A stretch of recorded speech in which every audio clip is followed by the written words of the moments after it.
El siguiente programa es apto para toda la familia. No contiene escenas de sexo ni violencia. Sindicalismo. Arte.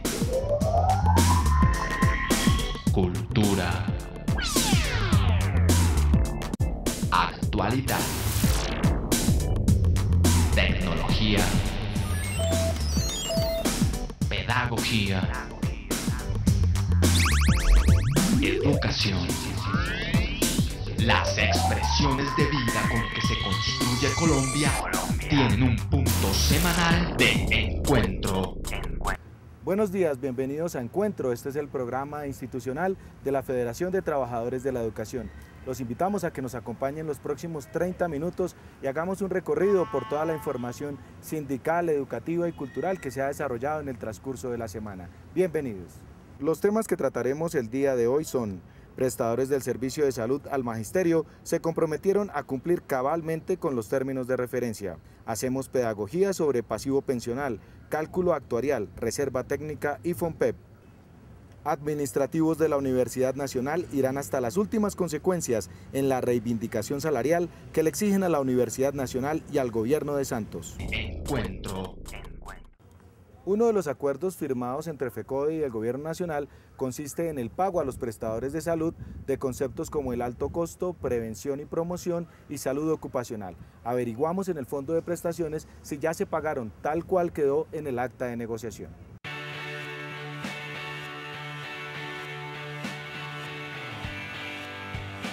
En el acuerdo firmado entre la Federación Colombiana de Trabajadores de la Educación y el Gobierno Nacional, se determinó que entre el 9 y el 13 de septiembre se pagarían las deudas por alto costo, promoción y prevención y salud ocupacional. El vicepresidente del fondo confirmó que ya se canceló lo atinente a promoción y prevención y salud ocupacional. Efectivamente, los recursos ya se desembolsaron. El compromiso que se adquirió en ese acuerdo era que Fiduciaria pagaría todos los referente a promoción y prevención y salud ocupacional a los prestadores de los servicios de salud. Eso ya se le pagó a todos. El día viernes de la semana inmediatamente anterior se dio cumplimiento a todos esos compromisos. Inclusive debo resaltar que se pagaron facturas presentadas por promoción y prevención que tenían cortes de vencimiento la última semana del mes de septiembre, pero para facilitar el flujo de recursos nosotros revisamos toda esa factura y procedimos a pagarla el viernes pasado. En cuanto a la deuda por alto costo, explicó que se están revisando las facturas presentadas por los contratistas para proceder al pago, previo descuento del dinero invertido en las bases de datos. Este proceso se debe cumplir en septiembre. Asimismo, aclaró que el alto costo se financia con el 15% de lo que se le paga a cada contratista y con un fondo del 2.5% del total de los recursos que se les cancelan. También afirmó que hoy lo que se adeuda tiene que ver con las facturas que exceden estos porcentajes. ¿Qué es lo que realmente a los prestadores no se les debe? El 15% de la cápita de alto costo. A los prestadores lo que se les debe es esas facturas que están presentando porque excedieron ese 15%. Eso es lo que yo quiero hacer claridad y quiero hacer precisión en eso, porque parece que a la opinión pública se le ha vendido la idea o se le ha transmitido la idea que Fidu Previsora o el fondo les debe a los prestadores alto costo, pero nadie especifica que dentro de la cápita ya está incluido el valor de alto costo. La Federación Colombiana de Trabajadores de la Educación espera que este pago oportuno contribuya a la implementación del plan de choque para poner al día todos los derechos contemplados en el régimen especial de salud y lo financiero no sea excusa para represarlos o no prestarlos de acuerdo con los contratos vigentes. Recuerde que este programa también lo puede seguir a través del canal de YouTube titulado FECODE. En la siguiente nota queremos hacer un poco de pedagogía sobre 4 conceptos: qué es pasivo pensional, qué es cálculo actuarial, qué es el FOMPET y cómo van a pasar los recursos del FOMPET al fondo de prestaciones.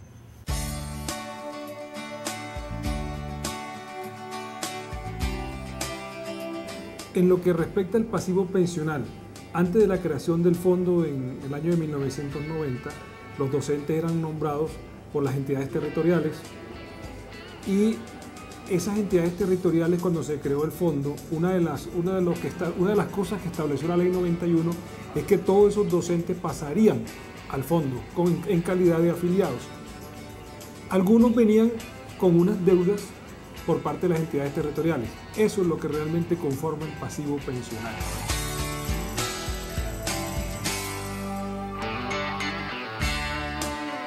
Para efecto de determinar esa deuda se estableció en la ley 91 del 89 que se realizara un cálculo actuarial. Cálculo actuarial, como su nombre lo indica, es calcular efectivamente a cuánto ascienden esas deudas o ese pasivo que adquirió la entidad territorial para efectos de determinar un valor exacto y para efectos de suscribir un acuerdo de pago con la entidad territorial y que esos recursos puedan ingresar al fondo. ¿Qué es el FOMPEP? Las entidades territoriales, como saben que tienen un pasivo pensional, tienen que hacer unos ahorros en ese fondo. Y en lo que respecta al fondo del magisterio, esos, con base en el cálculo actuarial, se determina un valor exacto por entidad territorial y con cargo a los recursos del FOMPEP se transfieren esos recursos al Fondo de Prestaciones Sociales del Magisterio. Todo ese procedimiento está arreglado en un decreto que es el decreto 4105 del año 2004.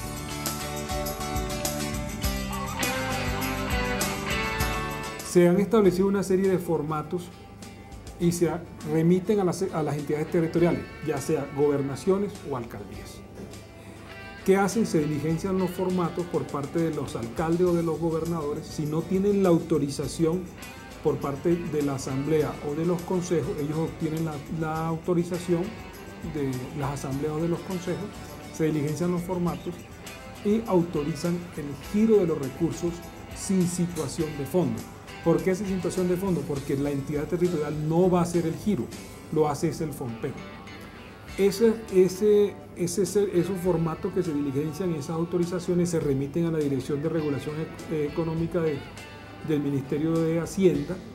Se da un visto bueno, el Ministerio de Hacienda autoriza al FOMPEP a que gire los recursos al FOMAC. FECODE está atenta a la aprobación del cálculo actuarial por parte del Ministerio de Hacienda para que queden claras las deudas territoriales y la de la Nación, se hagan las transferencias al fondo y se pueda financiar el pasivo pensional de los educadores.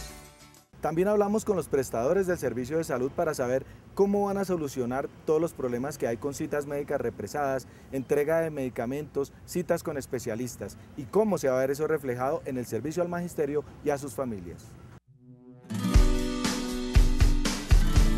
Luego de la reunión entre FECODE, el FOMAC y los contratistas de salud, se evidenciaron varios problemas que retrasan los plazos para citas generales, especializadas, cirugías, entrega de medicamentos y otros procesos. Por ello, de acuerdo con los prestadores del servicio, se acordaron varias tareas para realizar y superar la crisis. Por un lado, el compromiso de la fiduprevisora es liquidar totalmente los anteriores contratos, garantizar el flujo de recursos por concepto de alto costo y cubrir los servicios de promoción y prevención, así como salud ocupacional. Por el otro, las firmas de salud también escribieron en sus cuadernos los trabajos urgentes. Nosotros como contratistas, ¿cuál fue nuestro compromiso? Revisar todos los servicios, medicamentos, cirugías represadas, procedimientos represados, que estén pendientes. Se hizo un inventario de cada prestador del país y la idea es que en un tiempo perentorio, de acuerdo a los términos de referencia, que no supere lo pactado en los términos de referencia, podamos evacuar de pronto esos represamientos que se hayan encontrado y quedar al día con estas prestaciones de servicios de salud a la fecha. El único obstáculo es el déficit de algunos especialistas. Para cubrir esta falencia, los prestadores pidieron un plazo para ubicar a los médicos y realizar los trámites contractuales. Hay una connotación nacional en cuanto a la poca disponibilidad de algunas citas especializadas porque no existen los profesionales. Incluso aquí en Bogotá tenemos dificultades en algunas especialidades.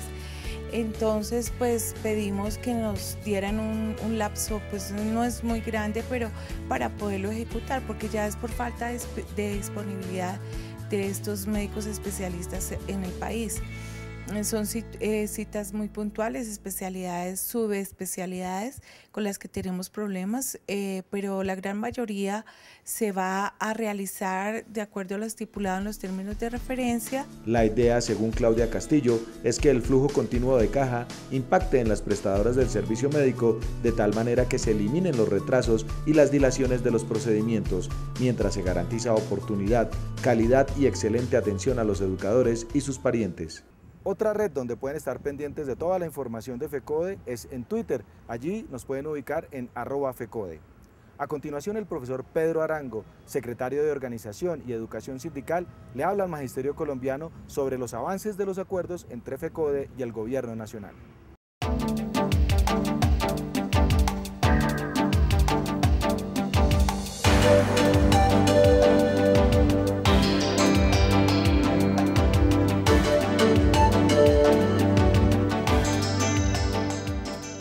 Buenos días para todos los compañeros y compañeras, para la comunidad educativa.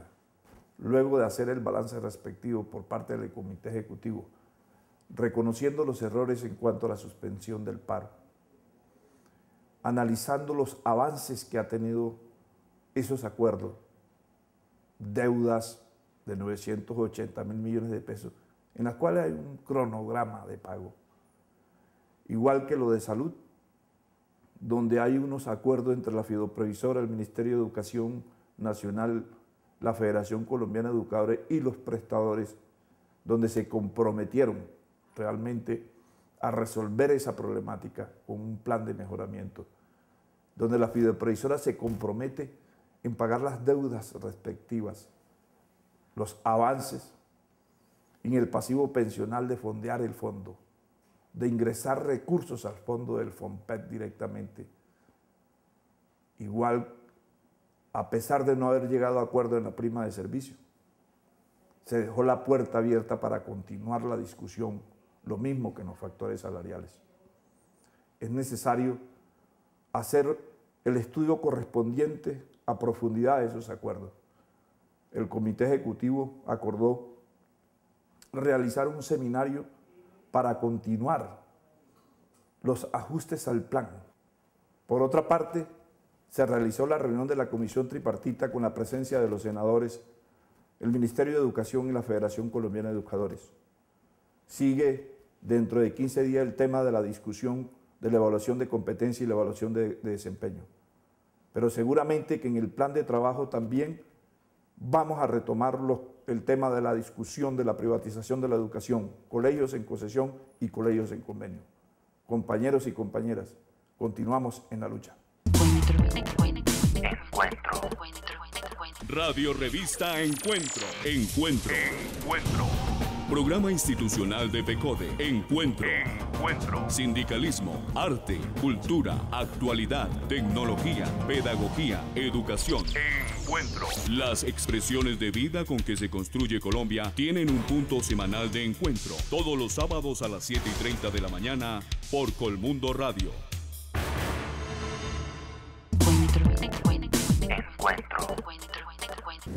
Desde hace 17 años los trabajadores administrativos de la Universidad Nacional no reciben un incremento salarial digno.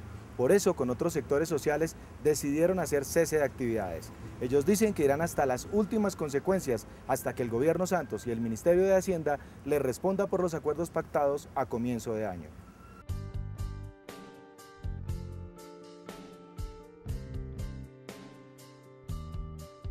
Entre 1.200 y 1.500 administrativos de la Universidad Nacional completan 8 días en asamblea permanente exigiendo un incremento del 30% en sus salarios para equilibrar el rezago salarial de más de 17 años. Esa situación se repite pues el 18 de marzo, después de 27 días de asamblea y con un acuerdo, esta se levantó. Sin embargo, los acuerdos nuevamente fueron incumplidos y lo llevaron al cese de actividades. La conformación de una comisión de expertos que dijera cuál era la realidad salarial de los trabajadores.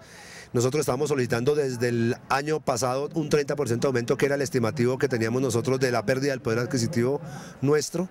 El estudio lo que arroja es que, por el contrario, en vez del 30% podríamos haber pedido hasta el 66%, que es el rezago salarial real en el que estiman los expertos contratados por la universidad. Sin embargo, nosotros dijimos no, nos sostenemos en el 30%. Esos estudios costaron 150 millones de pesos.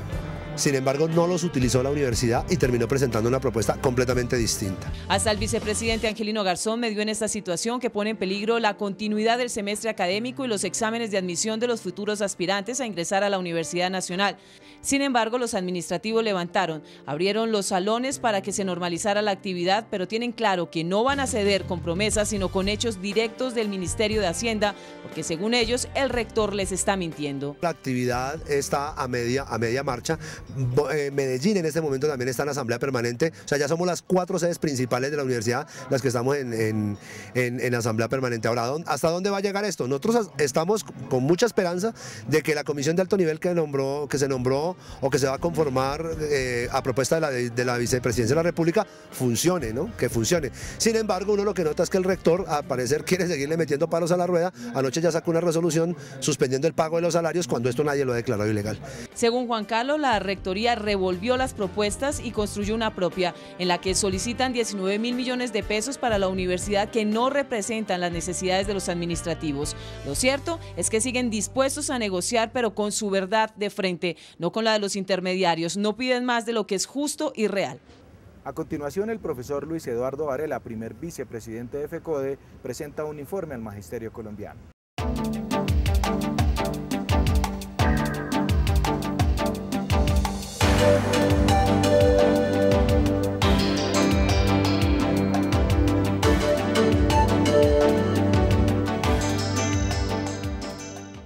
Cordial saludo para toda nuestra audiencia. En calidad de ejecutivo de FECODE, quiero sintetizar algunos de los más importantes acuerdos suscritos el pasado 10 de septiembre después del paro nacional del Magisterio colombiano. El primero de ellos, garantizar los recursos para pensiones con corte al año 2029. Es decir, que el gobierno se compromete a hacer público el cálculo actuarial de lo que costarán nuestras pensiones al año 2029, tanto para los que hoy están jubilados como para los que aún no gozamos de este derecho por no tener el estatus como tal. Es un avance significativo saber que el gobierno tendrá que apropiar los recursos a través de las leyes de presupuesto para que se signifique que habrá una plata que estará destinada específicamente para las pensiones de todos los maestros y maestras en Colombia. Lo segundo es que la Ley Ordinaria de Salud contemplará un artículo que nos exceptúa de ir a esa Ley General de Salud que plantea el gobierno de Santos y que ha presentado al Congreso de la República. Tendremos, después de promulgada esa ley, 6 meses para que el presidente de la República expida una ley excepcional de salud para el magisterio colombiano y ahí estará la Federación Colombiana de Educadores. Yo creo que en materia de derechos humanos tenemos la garantía hoy de poder ejercer nuestra profesión sin tener tantas dificultades como aquellas de que se amenacen maestros, se desplacen maestros y demás. Ese decreto 1782 lo haremos realidad como tal. Y en cuarto lugar, seguimos jalonando estrategias para que los maestros del 1278 tengan estímulos salariales que les permitan estar en la profesión docente y gozar de esos derechos como tal. El llamado es a la unidad. Si bien es cierto, tuvimos una ligereza en aprobar la suspensión del paro sin haber convocado a la Junta Nacional, estamos conscientes de que los acuerdos fueron importantes y viva la unidad de los maestros colombianos. Mercado, privatización, sanción, eficiencia, hacinamiento, auditoría. Los retos de la profesión docente en el siglo XXI para vencer la visión autoritaria del modelo neoliberal. Ser maestro hoy.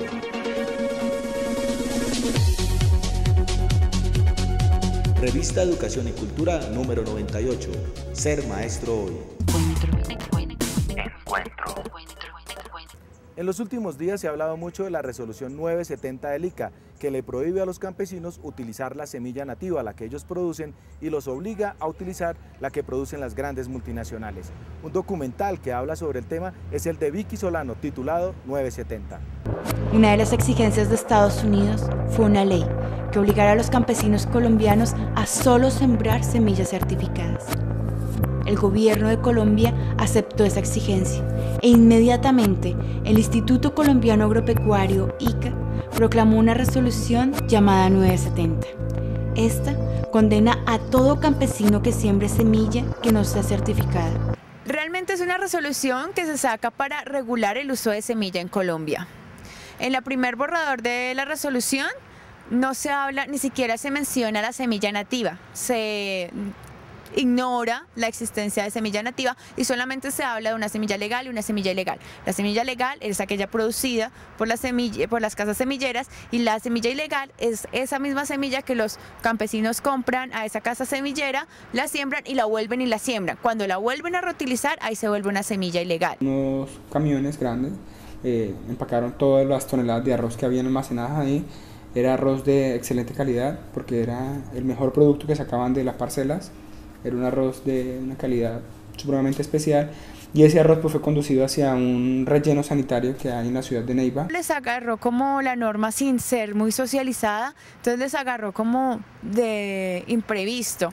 Entonces eso fue la primera afectación, que ellos no sabían cómo era la cosa, cómo empezaba a funcionar las patentes sobre las semillas en su vida diaria, digamos. Eso es lo primero. Lo segundo es que los campesinos tienen que gastar mucha más plata, porque cuando tú le aplicas un concepto de propiedad intelectual a la semilla, tienen que comprar siempre, cada vez que siembran tienen que comprar semilla. Además, estas semillas requieren un paquete tecnológico que también venden estas casas semilleras, entonces se les suben los insumos, que también es lo que tiene ahorita la gente el paro, que es muchos insumos, y todo esto, a esto se le suma, digamos, las semillas que requieren más insumos. Yo no comulgo con la idea de que la hayan quitado y la hayan llevado y la hayan enterrado, porque ese es el sudor, ese es el sudor de uno. Mire, uno para tener lo mucho o poco que tenga, al menos salud para trabajar, o a veces sin salud, uno tiene que madrugar, acostarse tarde, desvelarse. Pues lo que yo vi en el documental, en el transcurso de todo el documental, al ICA se le ve ausente para socializar, se le ve ausente para hacer traspaso de una tecnología a la otra, digamos de un tipo de cultivo al otro, se le ve ausente cuando se trata de garantizar la semilla, porque muchos decían, yo sembré semilla certificada y no me funcionó, lo dicen en mi documental, pero habían quejas previas de los campesinos, por ejemplo, que cultivan papa en la Unión, que también hubo un decomiso allá. Durante más de 2 meses, los agricultores de Campo Alegre vivieron días de angustia. Pero la aplicación de la 970 no terminaba con la destrucción de casi 100 toneladas de comida. Los campesinos, que ya habían tenido pérdidas económicas y habían sido tratados como delincuentes, ahora se enfrentaban con la amenaza de ser criminalizados por el Estado. El gobierno nacional firmó el pacto agrario con representantes del sector público, privado y sectores de la productividad. Pero los campesinos no asistieron porque consideran que allí no tienen ni voz ni voto. Por eso realizaron su propia cumbre en la Universidad Nacional. Los tiempos en que el gobierno nacional podía reunirse con unos cuantos compadres, decidir cualquier cosa y decir que esa era una decisión del sector agropecuario, esos días terminaron para siempre en Colombia. Entonces yo lo que veo venir es que o el gobierno atiende con seriedad los reclamos de estos compatriotas que están, digamos, opuestos a las políticas oficiales, o aquí va a seguir habiendo inevitablemente modificaciones. Repito, los días en que a las gentes del campo los podrían engatusar, esos días yo creo que han terminado para siempre. Entonces esperemos que el gobierno sea sensato, por ejemplo, acepte renegociar los TLCs, se pueden renegociar los TLCs. Otra cosa es que no quieran, y el presidente no quiere, pero que se puede, y eso es lo que hay que empezar por hacer, porque en un ambiente de TLCs no habrá solución a los problemas nacionales, y cada vez serían más grandes, porque cada vez los impactos de esos tratados van creciendo, están diseñados para que cada año golpeen más duro que el año anterior. Que hoy podemos darle ese parte al país de que aquí no ha habido violencia, de que aquí ha habido mucho diálogo y que hemos suscrito unos acuerdos para el desarrollo agropecuario. Mientras el gobierno firmaba su pacto, los verdaderos afectados por cerca de 5 décadas de abandono y rezago, los campesinos, discutieron su situación en la Universidad Nacional. Lo que hay que recuperar es que el país no siga importando la comida que puede producir internamente, y eso solo va a, digamos, a generar el hecho de que aumente el área cultivada. Y por supuesto habrá que tomar otras medidas, se necesitan precios de sustentación, controlar los precios de los insumos, asistencia técnica, investigación científica. identifica créditos baratos, soluciona los problemas de las deudas. Todo lo que hay que hacer ya se sabe qué es lo que hacen en Estados Unidos, en Francia, en Japón, en todas partes. Aquí lo que tenemos es que, digamos, tomar de esos países lo acertado y no lo que es contrario al interés nacional. Es incalculable la deuda económica y social que este país le adeuda al campo y a sus agricultores. Lo que sí es cierto es que si hoy el gobierno no revisa los tratados de libre comercio y sus artículos que arrinconan los derechos productivos y de seguridad alimentaria, el campo seguirá en las mismas y los campesinos en alerta, porque ya probaron su fortaleza y respaldo de la sociedad en el paro nacional agrario. Así que no pueden haber más engaños históricos. Y ahora los dejamos con el pensamiento institucional de FECODE expresado en la voz de su secretario general, el profesor Rafael Cuello.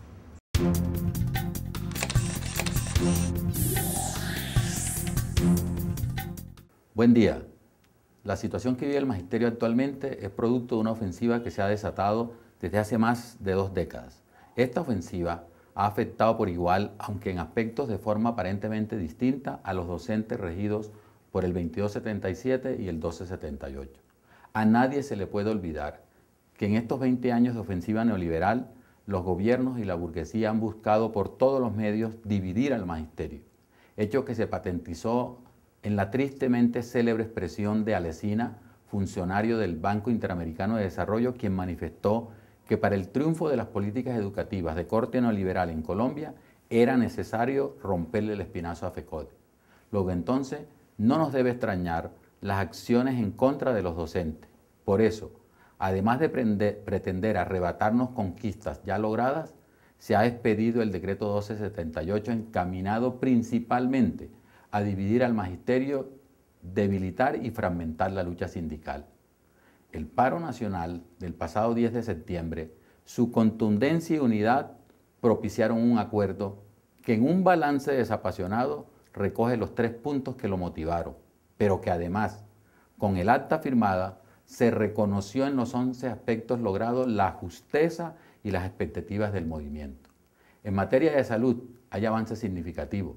Se nos excluirá de la Ley Ordinaria de Salud, tal como hoy está establecido en el artículo 279 de la Ley 100 del 93. El presidente de la República, por facultades del Congreso, reglamentará en 6 meses, conjuntamente con FECODE, el régimen excepcional de salud de los docentes. Se estableció un plan de choque en el mejoramiento de la salud. Se combina un reglamento de sanciones severo a los prestadores que no cumplan con el pliego de condiciones. Se logró el reconocimiento de las deudas existentes, un plan y un cronograma de pagos. Incentivo para los docentes del 1278 con maestrías y doctorados, así como el protocolo para el respeto del derecho a la libertad sindical. Los recursos del FONPEP, por cálculo actuarial, se trasladarán al Fondo Nacional de Prestaciones Sociales del Magisterio para fondear el fondo, e igualmente se dieron pasos importantes hacia la modificación del decreto de prima de servicio. De otra parte, el pasado miércoles 18 de septiembre sesionó la comisión tripartita con la presencia de un importante grupo de parlamentarios, el Ministerio de Educación y los delegados de FECODE. Como todos sabemos, esta comisión busca eliminar las desigualdades de trabajo a través de un estatuto único de la profesión docente. La próxima reunión se llevará a cabo el 2 de octubre y se acordó por unanimidad extender el trabajo de la misma cada 15 días hasta el mes de marzo del 2014. Todos los aspectos del acta de acuerdo fueron pactados en medio de la movilización y cobijan tanto a los compañeros del 1278 como del 2277. Se preservaron los derechos del magisterio y el paro se suspendió gracias a la fortaleza del magisterio. Los docentes de Colombia nos mantendremos en estado de alerta, con las fuerzas intactas, con toda la capacidad de lucha, y en caso de que el presidente y su gobierno, que es el garante de estos acuerdos, incumplieren lo firmado, el magisterio estará nuevamente en pie de lucha. Señor presidente Juan Manuel Santos, cumpla con su palabra. Feliz fin de semana. Recuerde que tenemos una cita mañana, domingo, de 12 a 12:30 aquí en el Canal 1 en el programa Contrastes. Hablaremos de la jugada del Partido Centro Democrático para retomar el poder en el Senado de la República y hacerle oposición al gobierno. Siempre hay alguien que piensa diferente. Contrastes. Porque la realidad tiene diferentes miradas. Contrastes. Tampoco olvide nuestra cita habitual de los sábados de 7 a 7:30 de la mañana aquí en Encuentro en el Canal 1. Esperamos que para la próxima emisión ya nuestra presentadora Omaira Morales esté frente a la pantalla. Yo por ahora les deseo una buena semana y me despido. Hasta pronto. Sindicalismo, arte, cultura, actualidad, tecnología, pedagogía, educación. Las expresiones de vida con que se construye Colombia tienen un punto semanal de encuentro.